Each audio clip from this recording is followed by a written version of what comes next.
బేతాళ కథ. అంధురాలి అద్దం. కాంచనపురం సమీపంలో ఒక గ్రామంలో హేమావతి అనే సంపన్నుల కుమార్తె ఉండేది. ఆమె 10 ఏళ్ల పిల్ల అయి ఉండగా కళ్లకు మసక ఆరంభమై కొద్ది కాలానికి పూర్తిగా గుడ్డిదైపోయింది. తరువాత కొద్ది కాలానికే హేమావతి తండ్రి ఆస్తి క్రమంగా అప్పుల వాళ్ల పాలైంది. హేమావతి తల్లి, ఇతర బంధువులు ఈ సంగతులు ఆ గుడ్డి పిల్లకు తెలియకుండా జాగ్రత్తగా దాచారు. సంపద యావత్తూ పోయిన హేమావతికి ఏ లోటు జరగలేదు. మిగిలిన వాళ్ళు ఏమి తిన్నా ఆమెకు మృష్టాన్నాలే పెడుతున్నారు. ఆమెకు పట్టు దుస్తులే ఇస్తున్నారు. హంసతుల్క తల్పంపైనే శయనిస్తున్నది. తనకు కళ్ళు లేకుండా పోయాయన్న విచారం తప్ప ఆమెకు మరే విచారమూ లేదు. ఇలా 10 ఏళ్లు గడిచాయి. హేమావతి తన గుడ్డితనానికి అలవాటు పడిపోయింది.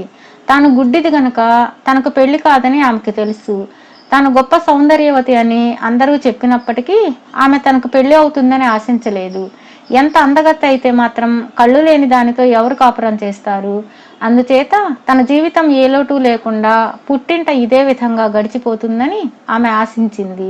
ఒకనాడు హేమావతి ఇంటికి ఒక యువకుడు వచ్చాడు. అతని పేరు సోమదత్తుడు. హేమావతి అతనిని ఎరుగుదును కానీ ఆమె కుటుంబానికి అతడు కొత్తవాడు మాత్రం కాదు.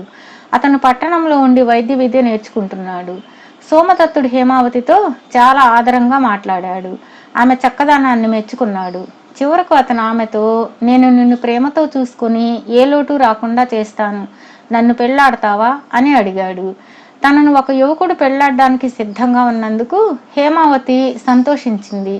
కానీ కళ్ళు లేని తనను చూసి కొంతకాలానికైనా అతడు అసహ్యపడతాడని,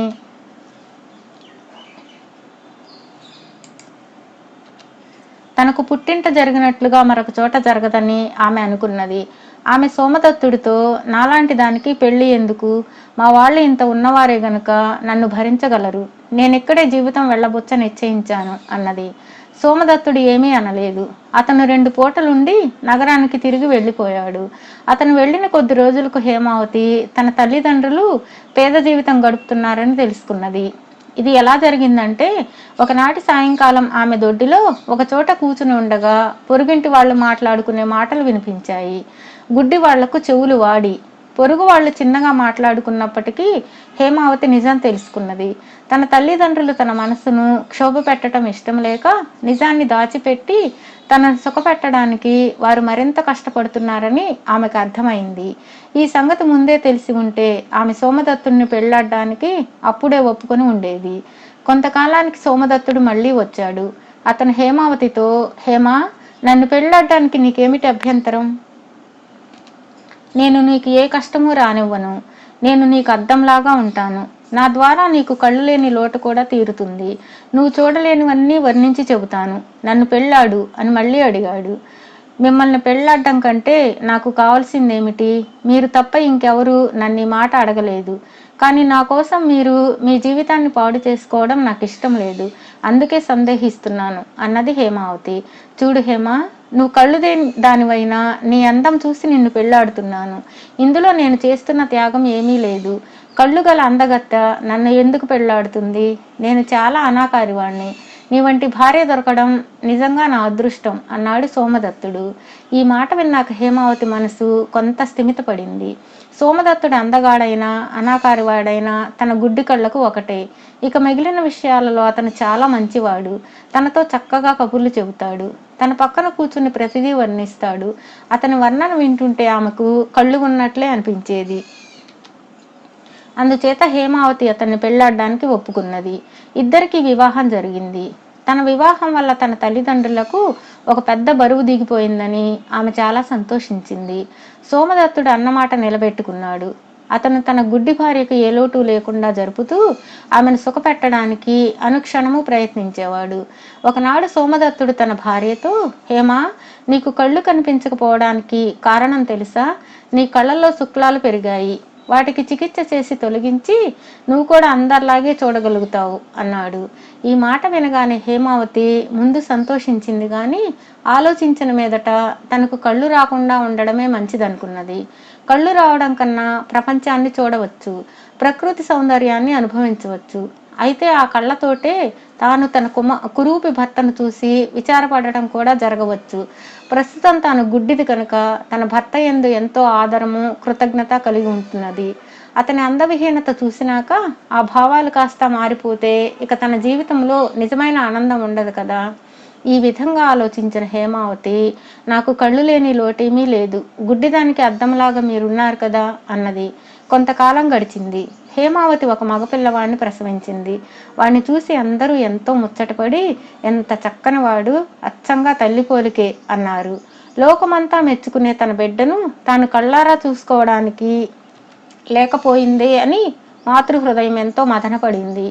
ఎన్నో సంగతులు తన భర్త వర్ణిస్తుంటే తాను స్వయంగా చూస్తున్నట్లే భావించి సంతోషించిన మనిషి ఇప్పుడు అతను తన కుమారుణ్ణి వర్ణిస్తుంటే వాణ్ణి స్వయంగా చూడలేనందుకు మరింత బాధపడి తన గుడ్డితనం రెట్టింపైనట్లుగా భావించసాగింది.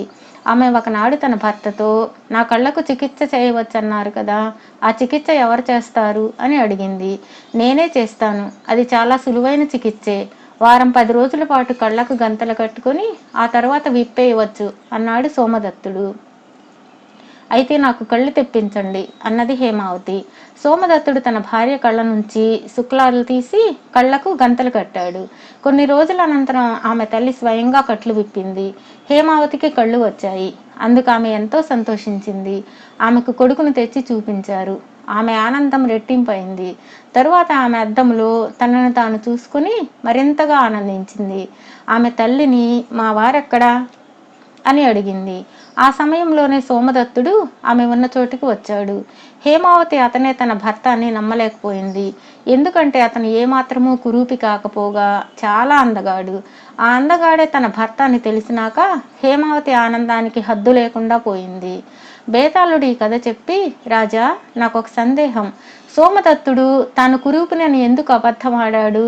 తన భర్తను చూడవలసి వస్తుందని గుడ్డిగా ఉండడానికి సైతం నిశ్చయించుకున్న హేమావతి కొడుకును చూసుకునేందుకు కళ్ళు కోరడంలో రహస్యమేమిటి? ఆమెకు భర్త పైన ఉండే ప్రేమ కొడుకు పైన ఉండే ప్రేమ కంటే తక్కువ? ఈ ప్రశ్నకు సమాధానం తెలిసి కూడా చెప్పకపోయావో నీ తల పగిలిపోతుంది అన్నాడు. దానికి విక్రమార్కుడు, హేమావతికి భర్త పైన ప్రేమ ఉండబట్టే అతని అనాకారితనాన్ని చూడకుండా ఉండాలని నిశ్చయించుకున్నది.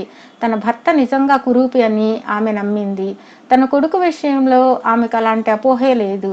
వాడు చాలా అందమైన వాడని అందరూ చెప్పారు. అందుచేత ఆమె వాణ్ణి చూడగలందులకు తన కళ్ళను కోరింది.